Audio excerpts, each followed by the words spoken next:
This is the Sanford Edible Garden Trail, and we're here with Jacki from Blue Dog Farm.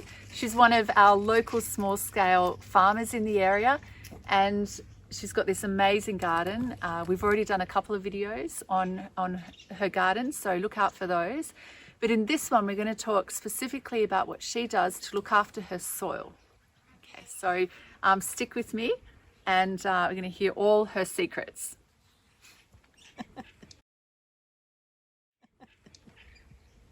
Okay, Jacki. Okay. Thank you. Again, this time let's talk soil. Okay, what do you do? It's an organic farm. How do you look after your soil? What kind of fertilizers can you put on? What can you do? I mean, it's beautiful here. How does it get like this? Well, we are really fortunate that we've started out with a volcanic soil. At the moment, for the last 5 years, I've been using an organic chicken manure pellet, which of course is coming from outside. I'd rather not use imported inputs. I'd rather be able to make everything here by myself. But you can't learn everything at once. You can't try, you'll break yourself. Yeah. If you try to make all of your own compost and make all of your own seed raising mix and run a financially responsible business as well. So it's a work in progress. I am learning how to make biofertilizers from inputs that come from within the farm. So it's a slow process. It involves a lot of having mentors and YouTube.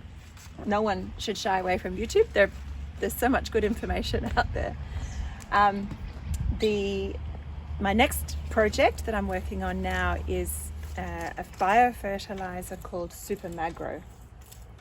And that is an anaerobically fermented liquid fertilizer, and mine is going to be to primarily increase the phosphorus in this soil here. Okay. I'm using at the moment a soft rock phosphate, which is not ideal either because it's an import.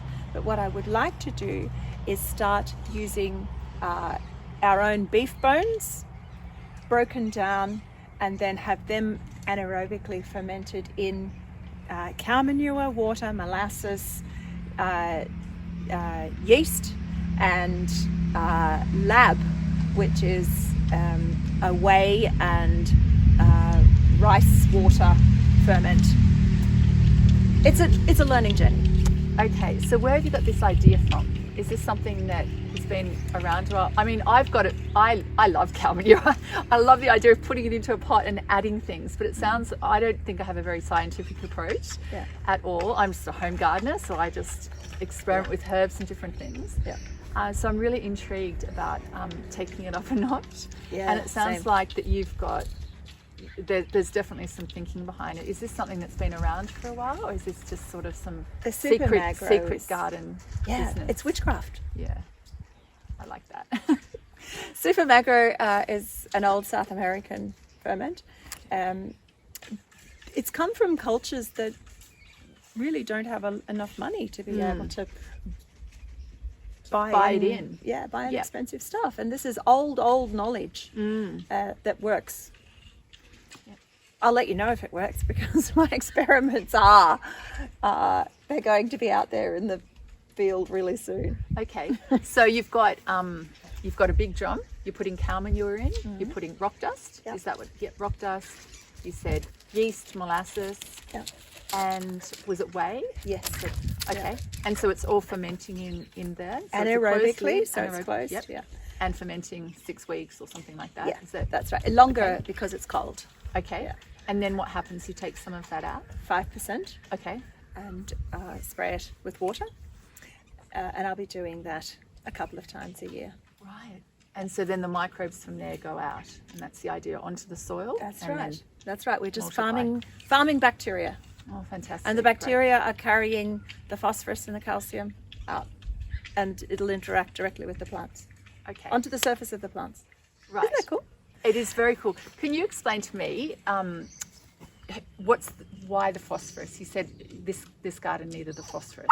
So why phosphorus and not anything else? Is it because of what you're growing, or is it because of our area? All Australian soils are low in phosphorus. Okay. I don't know why.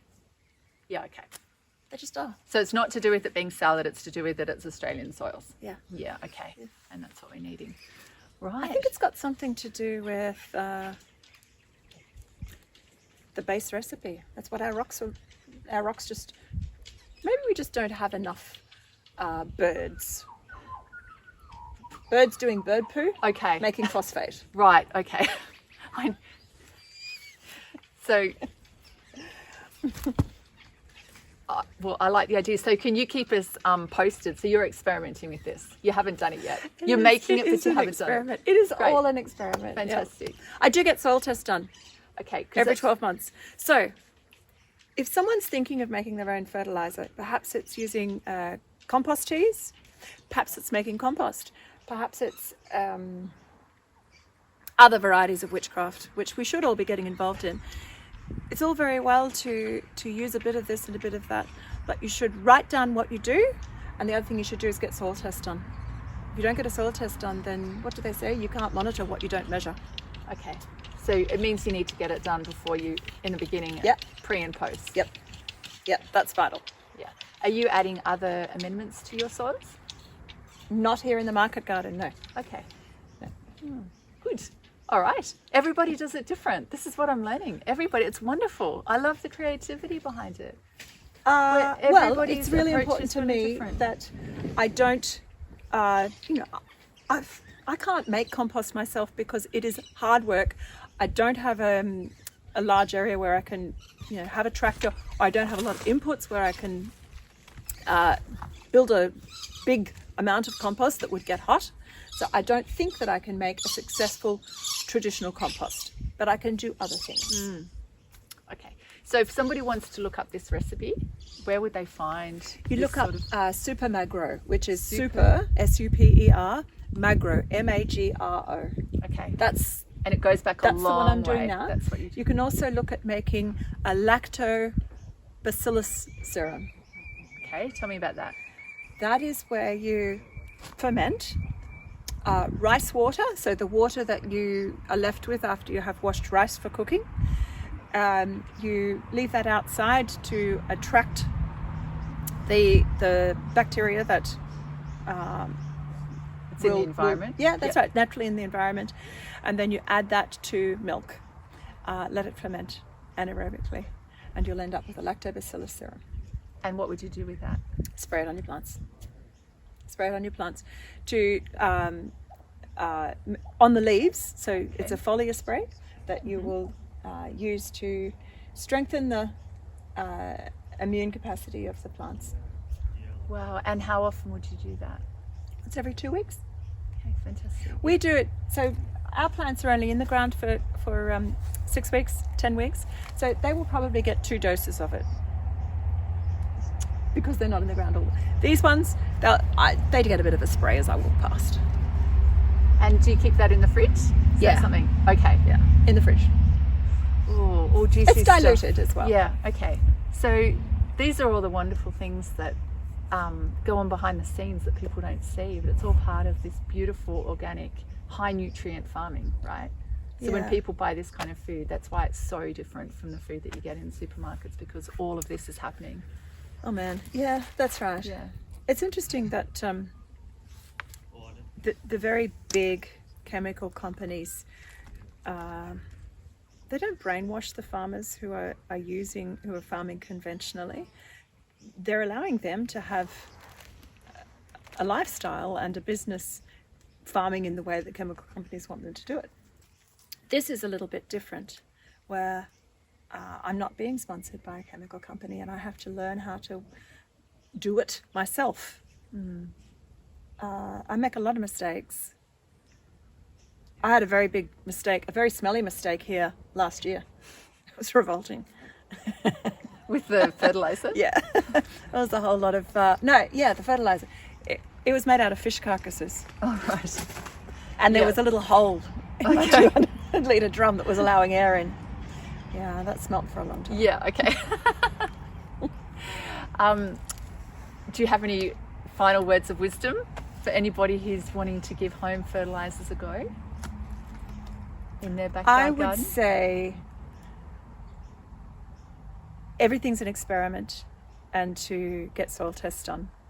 And just be careful. You always spray fertilizers out last thing in the evening so that the dew will dilute them and will allow the microbes to move around. The dew will be a medium for them to move around. Do be careful. You don't want to burn your plants. Okay, so that's the main thing to look out for. So you think soil testing even just for a backyard gardener?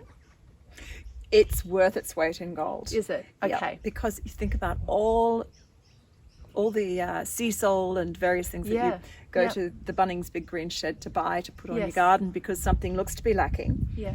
It's much more sensible to know what's lacking. To know what's lacking. And then just treat that. Okay, that's good to hear. It's something I've wondered about. I haven't done it in my own place. $130, $170 Is that what it's about? at the most to get a soil test done. You just send half a kilo of soil off. I send mine to my agronomist, who sends it to a soil lab. The agronomist, who is a natural and organic agronomist, then suggests things that I might like to tweak or what I'm going to use as a cover crop at the end of the year. Okay, great. So it's adding a little bit more science into the backyard garden. And it's really nice to compare last year's results with this year's results and see what you've achieved. Thank you very much for sharing your little bit of witchcraft. A little bit of witchcraft. Hard work, hard earned after many years of trial and error. And thank you. And I'm still thinking about the fish. I can imagine that would be. So thanks for joining us on the Sanford Edible Garden Trail. If you like this video, please like it, please subscribe and leave a comment. And every 2 weeks, we're going to visit another edible garden in our area and beyond. And it's a community project, a community initiative that there are 4 of us here in the team, and we're going around visiting. And our sole purpose is to encourage us and other people just to give gardening a little bit of a go. Like, let's all just try growing some more food in our own backyards and support our local growers as well. So thanks for joining us, and we'll see you next time.